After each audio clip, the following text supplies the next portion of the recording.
the Department of Environment and Natural Resources. Cebu City is very clear. Cebu City people complain to love this person who came all the way from Manila to guide us, to help us in the fight against this invisible enemy, Secretary of Salamat. Major General El Feliciano, Brigadier General Albert Ignacio Spero, Colonel Ligan, our City Director, Colonel Peralta, of course, our very own Councilor Joel Carganera, who is one of those responsible in the very effective contact tracing that we are undertaking under the able stewardship of General Feliciano. Police Major Rene Joy Mosquesa, the battalion commander of this 151-strong Special Action Force assigned in Cebu City. And of course, I would like to underscore the fact that of the 151 elements of the Special Action Force, not a single Special Action Force element got positive of the Covid-19 virus. So you are all very healthy and able. Cebu City is a grateful city. It is a grateful city to all of you. And of course, to Secretary Simato, General Feliciano, General Pero, and all of those who are very much involved in this fight against an invisible enemy. Special Action Force, you have done a great deal in helping and making Cebu City downgrade from the MECQ, ECQ to GCQ. Cebu City and its people will never forget the help, the contribution that you have extended to Cebu City, exposing your lives, being frontliners, in order for us to conquer this invisible enemy. Cebu City will be eternally grateful, and we hope the goodwill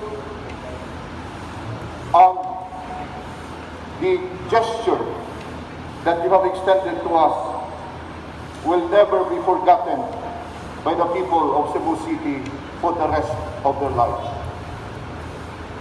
Maraming salamat po sa inyo.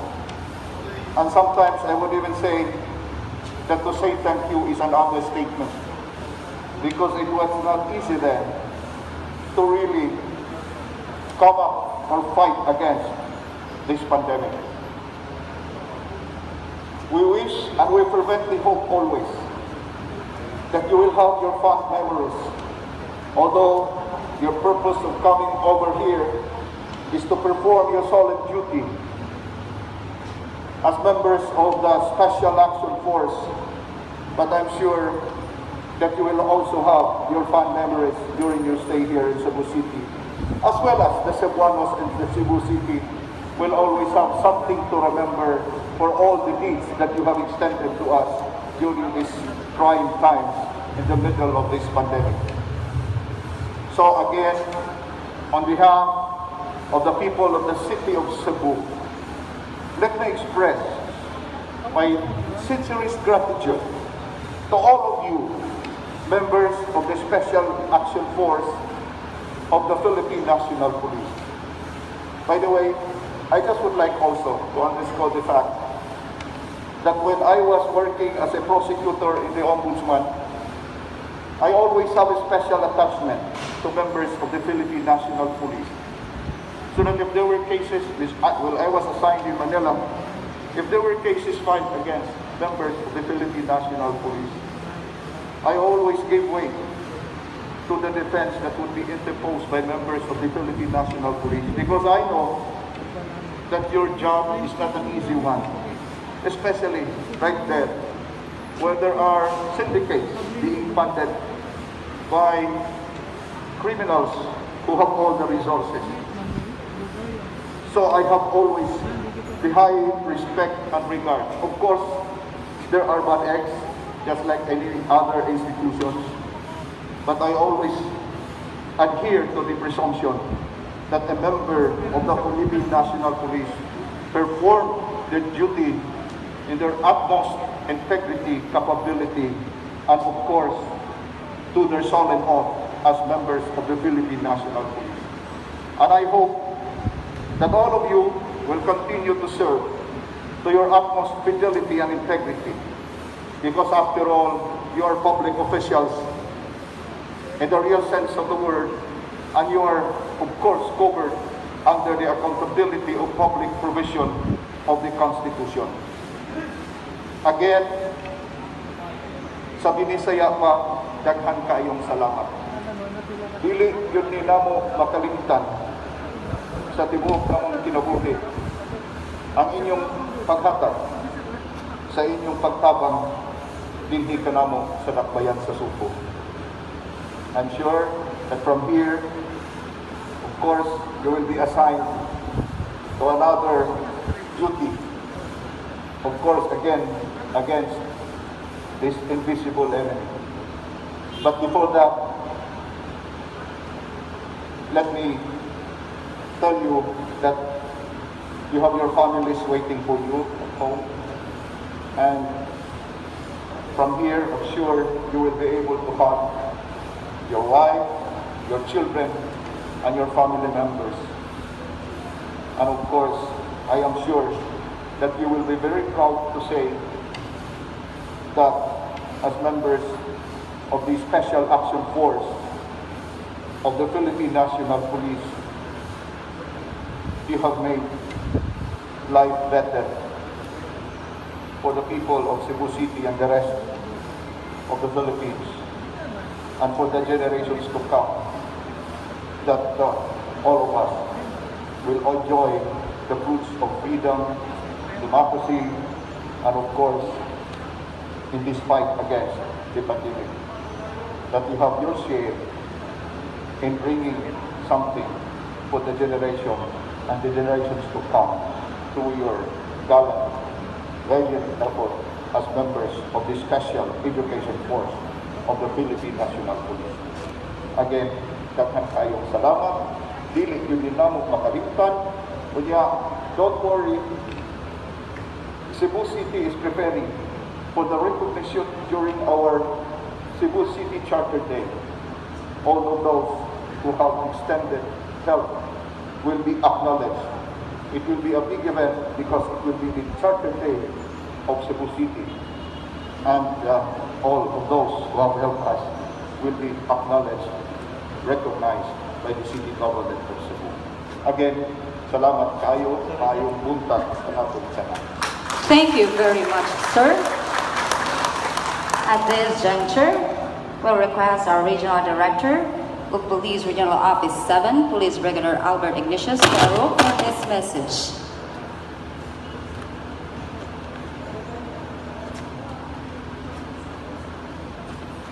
To our beloved Secretary of the Department of Environment, Natural Resources, Secretary Roy Simato, sir, our squad leader here in Cebu for IATF Cebu, Major General Mel Feliciano, sir, the IATF Deputy Implementer for the Visayas, sir, and of course, di ko pwedeng makalimutan si Ma'am Mia.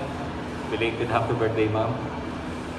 And ang atong amahan diri sa Subo, the Honorable Mayor Edgar Labella, sir, ang akong amigo, partner po sa Recovery Center, Councilor Galganera, Sir Joel, and members of the command group of PRO7, led by my DRDO, Colonel Randy Peralta, my Chief of Staff, Colonel Roderick Minong, our City Director of Cebu City, Colonel Joseph Ligan, and the contingent commander, Bisaya Pudni, Major Rene Joy Mosquesa, atong mga friends sa media, ang 151 strong, walay natakdan.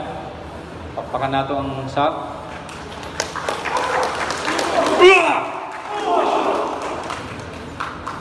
Before I will be reading my statement, let me give a trivia. Kasi si Sir Roy Simato, merong akong experience na gusto kong ikwento sa inyo kasi this is a encouraging one. Every places na sinend siya ng ating mga national leader, palaging success story. Pero itong isi-share ko sa inyo is relative dito din sa Cebu. No? When I was the CEO of the ISOU of the National Capital Region Office, sometime in 2002, we have this operation against one of the most notorious, #1 most wanted criminal in the Philippines. Siya yung leader ng Pentagon. So, si Faisal Marangsa. It was on that date that we were able to neutralize Faisal Marangsa. Sir, ako po yung project officer mo. So, during the operation, wala silang maniwala. Wala silang maniwala na ma-accomplish namin yun.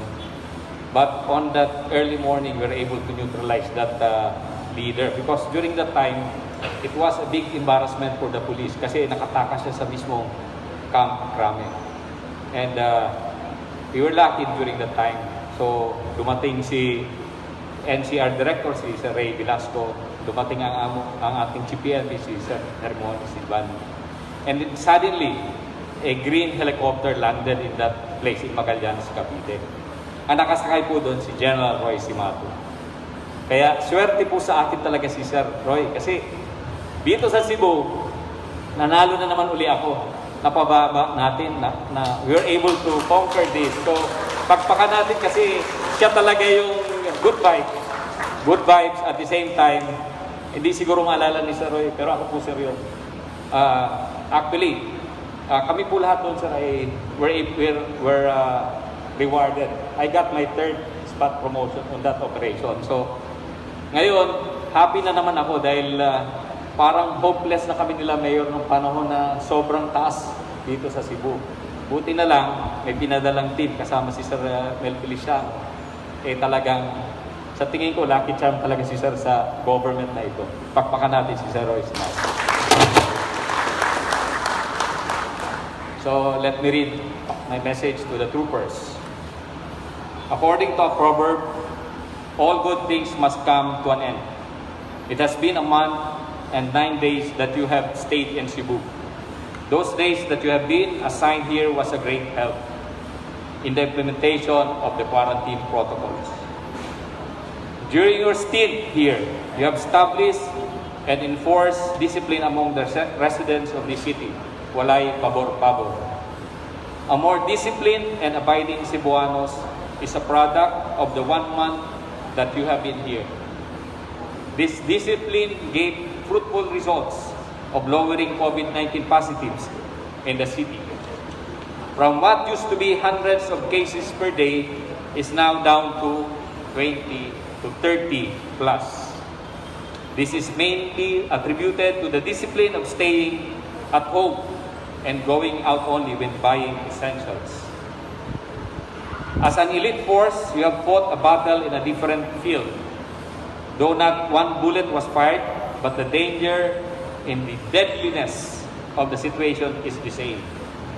The possibility of being hit was present, yet you were able to dodge it and came unscathed, meaning 151 COVID-free kamutanan. I am really grateful for the help that you have extended to Cebu City in this time that we needed assistance. While the LGU and the medical frontliners were working hard to save lives, you made a great contribution, establishing order and strict follow through the residents in highly populated areas whose COVID-19 cases are high. The strategy of assigning you here has been an effective tool to curb the cases. However, naikoy hangyo sa inyo, your leader, your battalion commander is a graduate of Johns Hopkins University online contact tracing course. I also encourage you to be part of it. Kita tanan should be contact tracer. As the President have stated yesterday, last night, that the police will be the big parts of the police will be a great help on the fight against COVID, on the pretext, on contact tracing. So, I will be giving you the manual that we have done. Major Sawan will give it to Rene Joy, so that you will study that, because that is a product of our hard work, research, and actual practice on contact tracing. Our battle is still long, but with the help of all stakeholders in the community, we'll be able to beat the unseen foe. All we just need to do is follow the health and quarantine protocols, and of course, the guidance of the Divine Almighty. Now that your mission in Cebu is concluded, although naghangyo ako na you could be extended up to the end of the month so that talagang stable, but because of the need in National Capital Region for your services, kaya sabi ng higher headquarters, ipatest dayon kamo ipaswab kamo tanan. So, hindi kami nag-isip ng dalawa, pinatest namin kayo, and we're really very grateful na walang zero ang natamaan sa inyo dito.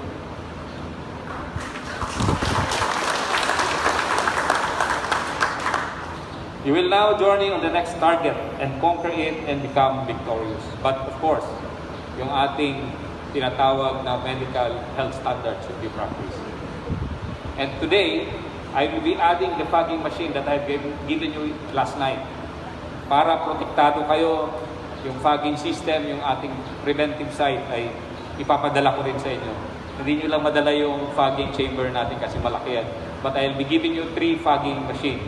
Para yung pagpunta sa Bicol, pagpunta sa Metro Manila, siguraduhin nyo na kung ano yung ginawa natin dito sa Cebu, gawin nyo doon para protektado pa rin kayo. So to the 151 Special Action Force, our gratitude to your dedication in your task to help us fight and lower cases by instilling discipline in the city. The efforts weren't vain and are evident in the current statistics. Kudos to everyone. Our prayers are with you as you go to the next dangerous mission. Stay healthy and live in the protection of God. Daghang salamat ug maayong buntag kanatong tanan. May the force be with you. Ladies and gentlemen, Police Brigadier General Albert Ignatius Ferro, Regional Director, PRO 7. And now, our DNR Secretary, Secretary Roy Simato, will give his message. A big hand, please. Please take your seats, and Major Mosquesa, please give our men tigas pahinga.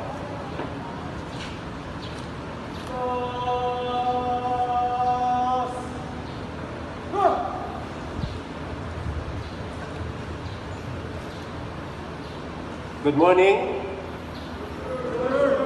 Good morning to the Special Action Force.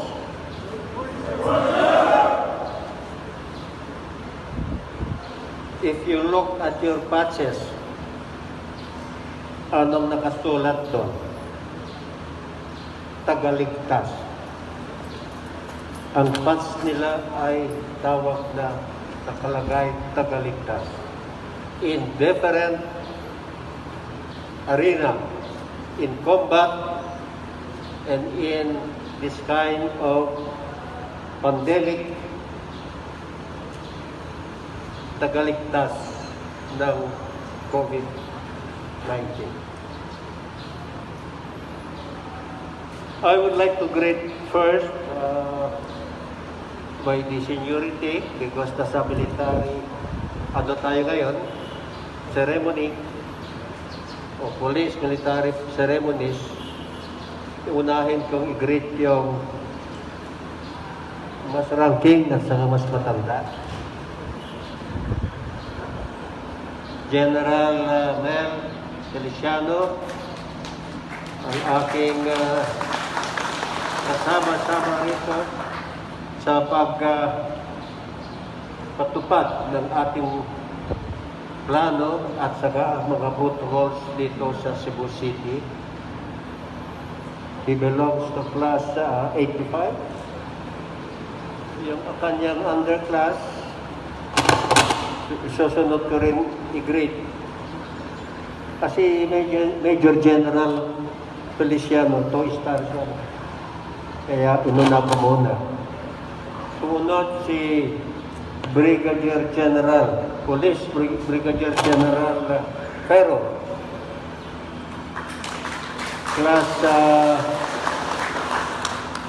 Class 89. Magiging 2-star na rin general ito.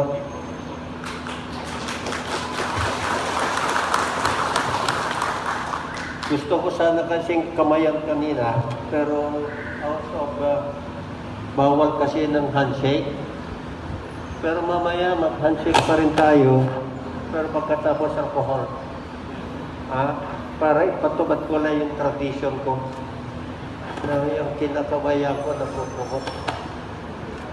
Kaya nga sabi niya kanina, yung mga kanyang operations before ay very successful, katulad ngayon dito sa Cebu City.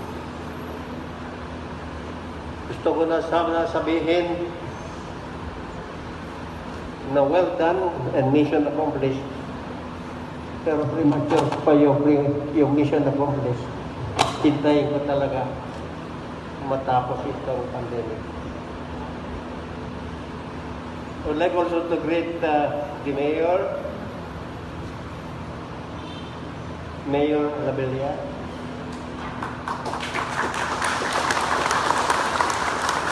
for providing all the support in these operations against the COVID in the city. Likewise, our member of the IIT, chairman of IITF, Councilor Joel Garganera,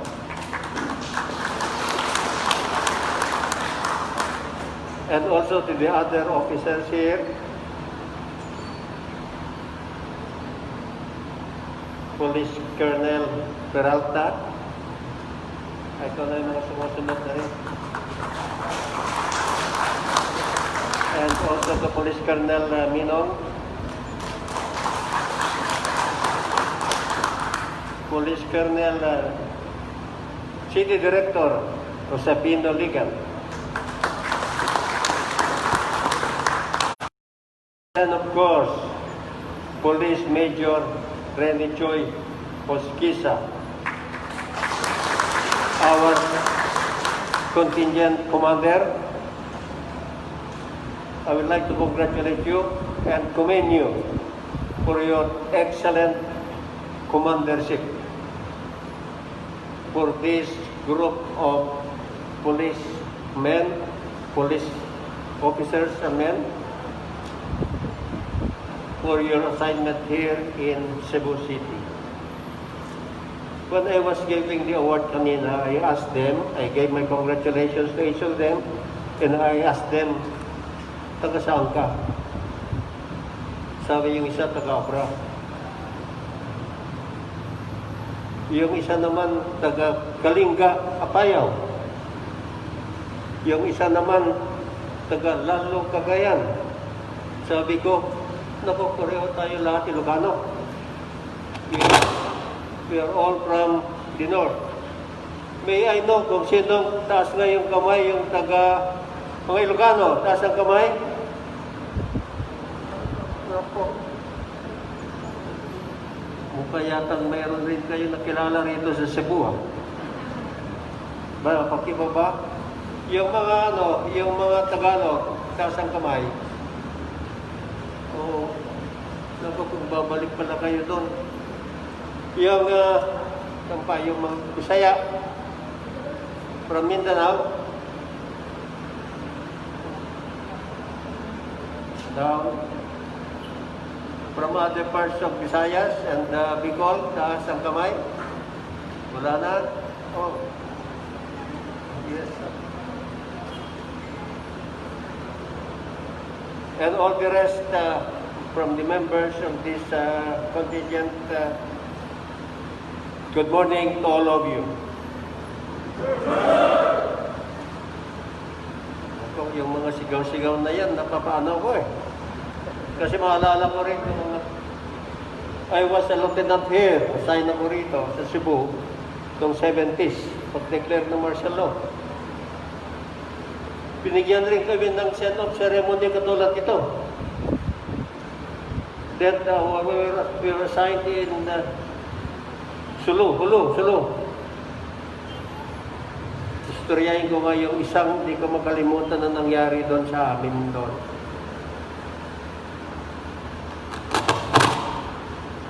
Isang araw, nung nandun kami bago kami mapunta sa Patikol, Sulu, I was a second lieutenant. Ang mga sundalo ko ay all private.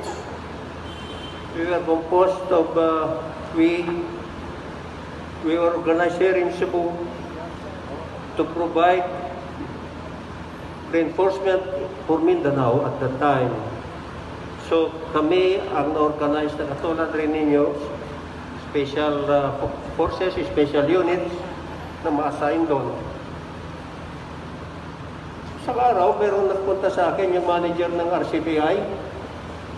RCPI lang ang pag-asa namin makakontak sa mga family namin noon eh. RCPI telegram. Telegrama lang noon. Wala pa tayong mga text noon eh. So meron nagpunta sa akin ng manager ng RCPI. Sir, meron isang sundalo mo doon. Ginugulo kami doon dito sa RCPI station. Bakit? Gusto na share niya ipadala itong telegrama sa kanyang family na naiwanan dito sa Bohol. Tingnan ko nga kung anong sinulat kasi bawal kasi sir itong mga sulat na ito mailagay sa telegrama. Tingnan ko nga, binasa ko. Nakalagay sa kanyang sinulat na ipapadalang telegrama. Sabi niya, Dear Mama, I am here in Mindanao looking for trouble. Pray for my soul. Your suicide son, Terencio. Hindi ko makalimutan ito eh. Pinasa. Basahin mo nga uli. Sabi ko doon sa manager. Pinasa uli niya. Dear Mama, I'm here in Mindanao looking for trouble. Pray for my soul. Your suicide son, Terencio. Hindi kasi pwedeng ma-set mga ganito, sir eh. Hindi pwede. Kasi nakalagay dyan, looking for trouble. Hindi kasi pwede i-set ito sa mga telegrama. Pray for my soul. Naku, mas lalo. Tapos yung isa pa, your suicide son. Andiyan na naman ang word na suicide. Hindi pwede talaga may padala mga ito, sir. So pinatawag ko yung private. Taga-Buhol. Saya. Bakit ano itong sinulat mo dito? Basahin mo ulit. Sabi ko, Dear Mama, I'm here in Mindanao looking for trouble. Oh, bakit mo sinabing going to Mindanao looking for trouble? Sir, di ba tayo troubleshooter? Nag-troubleshoot tayo ng mga gulo rito. Yan, ang ibig kong sabihin, Sir Ganon, hindi looking for trouble. Pray my soul. Kasi ako napagpaalam nang umalis ako doon. Alam mo naman sa amin, napaka-religyoso kami. Ano? Yung suicide saan? Sir, tayo naman sa military o tayo naman sa mga ganitong profession ay talagang anything can happen to us. So sinabi ko, suicide son. Naku, yung pala ibig niyang sabihin. So sabi ng sir, bahala na lang sir ako mag-compose. Iko-compose ko na lang ng pwede na yung ipapasend. Ako na lang bahala kahit walang bayad na ito. So, pinadala nila ngayon sa kanilang, hindi ko siya talaga makalimutan kasi sabi ko, nakapag-graduate ka ba ng high school? Kasi high school graduate noon eh. Yung pwede magsundalo. Oo sir, pero yan talaga kasi ang gusto ko paano sa mama ko. Kaya ako nakapagpaalam sa kanya. So yan ang ibig sabihin, yung mga ganitong pangyayari, nag-send off rin kami ganito papunta doon sa Mindanao at that time. So, yan ang istorya ko. Nung tenyente ako, ganyan rin, ganito, send off. Hindi pa nga kami, yung send off noon eh, wala pang yung yung bridge papunta sa Mactan. Kaya ka pa noon eh, ferry boat ka pa sa ilalim noon, bago ka, yung uwano noon. So yun, that was several years back. Sabi ko nga, kasi commander nga sa Commander Rene, si Major Rene. Taga-saan ka? Sabi ko sa kanya. Sir, taga-Kapasalan. Noon, Kapasalan sa Buangasor yan eh. Kapasalan sa Buangasor, yung lugar nyo. Sa Buangasor. Sabi niya noon. Assign rin ako noon. So, I would like to congratulate first the commander for his excellent commandership for this Hero Pacific.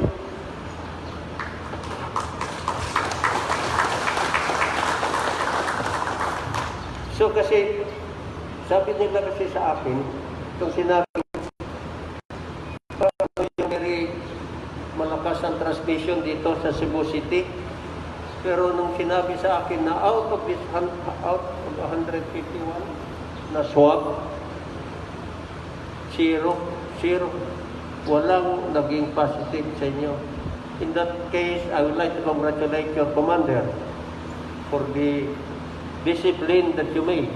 And at the same time, yung inyong pag-alaga sa inyong sarili at sa mga tao. Nakapagligtas talaga kayo.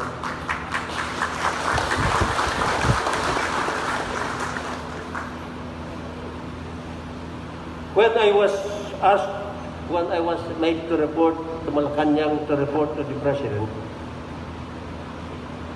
sabi niya sa akin, pupunta ka Cebu. You help dyan sa Covid19 problem doon kasi ang taas-taas na yung ng Cebu. Cebu at that time ay parang epicenter of the Philippines. At that time, nagkukumpit sila sa NCR in Metro Manila, Cebu City at saka NCR ang nagkukumpit. The same, almost the same, mas mas mataas lang iba. And at that time, very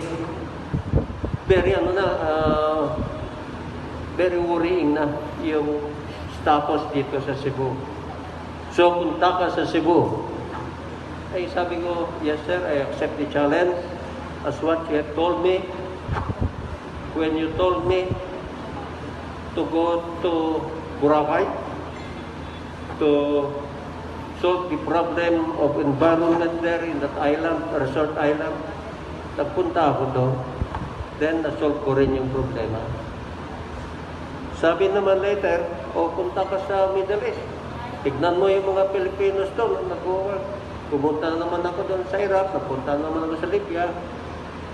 Ano na naman? Tapos, linisin mo itong Manila Bay. Ano naman natin? Then, sabi niya, punta ko sa Cebu. Sabi ko, naku, ito na siguro. Medyo mahirap na mission ito.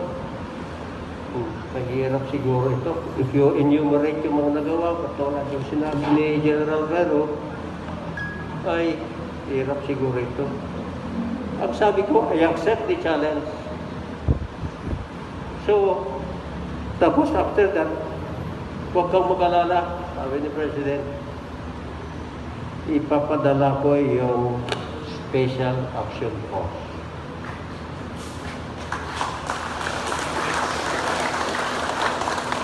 Anong ibig sabihin yun? Malaki ang confidence niya sa inyo because at the time, kulang ang enforcers dito sa Cebu City.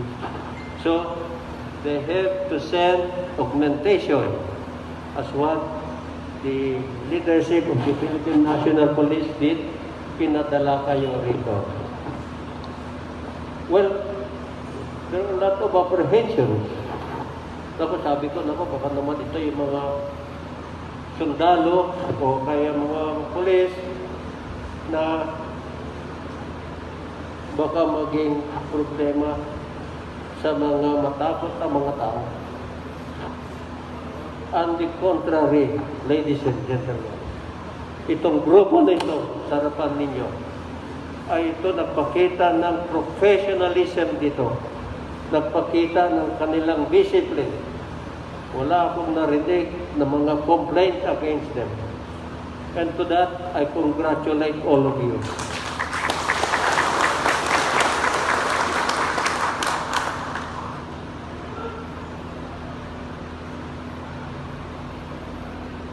Mauna kayo, ang ibig sabihin, magkasusunod kami. Mauna kayo, kasi ginagawa natin nilang model of responding to the pandemic, yung what we have done here in Cebu City. It was not only the number of cases went down dramatically, it was not only na bumaba rin yung mga deaths at saka tumaas ang recovery. It is because of the enforcement, the ability to enforce without threat and intimidation. Because the ability to enforce protocols and guidelines na nagawa natin. In fact, you were accepted here in Cebu City. But as General Ferro said, everything must come down. So, mag-DN muna kayo rito sa Cebu, pero baka mag-coming soon naman kayo sa mga ibang lugar. Baka naman pupunta na naman kayo. Nanghuhula lang ako. Pero baka naman kailangan kayo sa NCR. Marami naman doon, but what you have done here can be replicated. It is not a matter of picking men at random, but maganda yung ipadala doon sa NCR. Yung katulad ninyo na meron na kayong experience as far as enforcing guidelines and protocols. Because ang ginawa natin dito, like for example, yung contact tracing. The contact tracing model will become the model already for the whole country. In fact, yung sinasabi ka ni General Vero na gagawa ng manual, yan na gagawin for the model para sa contact tracing. Dito, ang ginagawa natin, the granular model of not not giving mga lockdown for the whole barangay but only specific areas there para hindi affected naman yung business activity and economic activity. I was very proud to give honors, individual honors, to those who were given the Bronze Cross. Bronze Cross, tinignan ko kanina, dinagay ko sa inyo dyan sa Bronze Cross. Similar to the Bronze Cross also in the military. Congratulations for those awardees and also to the individual Special Action Force personnel. So, I understand you will be leaving Cebu this afternoon. You will be boarding the Coast Guard vessel that will bring you to from Manila. Well, hindi ko pa alam kung talagang saan kayo pupunta, but there will be a decision later para sa inyo. Ipagpatuloy ninyo itong professionalism ninyo pagdating sa new assignment ninyo, and I am very sure they will really be very grateful of the experiences that you have acquired here in Cebu City. In closing,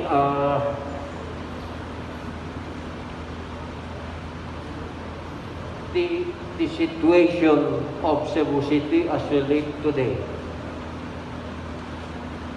is really very different as the time when you arrived. Nung dumating kayo rito, ang taas-taas ang cases dito. Ang karamihan na mga cases ay nanggagaling sa mga lugar na hindi naipapatupad ng gusto yung ating mga guidelines and protocols like social distancing, yung hindi nag-wear ng mask, nagbabasketball sa kalsada, before nang dumating kayo. Pero nang ngayon, wala ka nang makita na gano'n.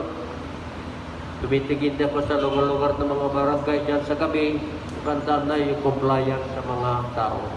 Hindi ako naniniwala na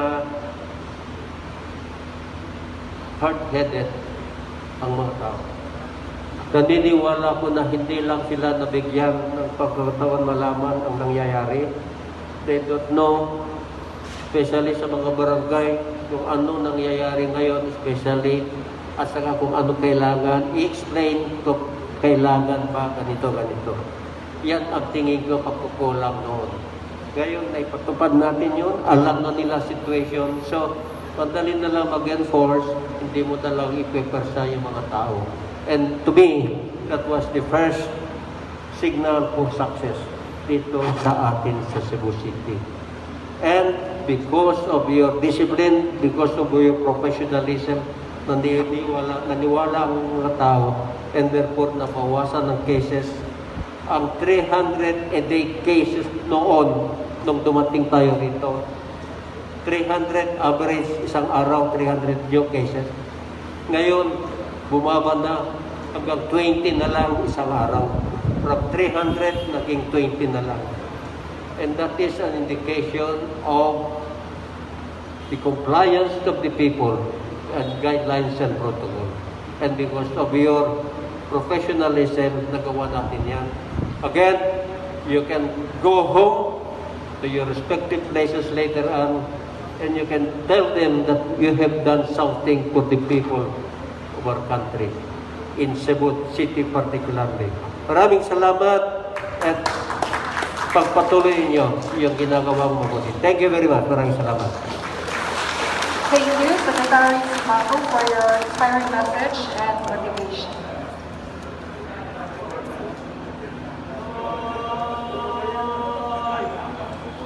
No. seated. At this point, ladies and gentlemen, Police Regional Office 7 will present a memento to Honorable Edgardo Labella, Mayor, Cebu City. May we request our Regional Director of Police Regional Office 7, Police Brigadier General Albert Ignatius Ferro, sir, to present the memento. May we request also Mayor Labella, sir, to please come forward. A PRO 7 seal is presented to Cebu City Mayor Edgardo Labella.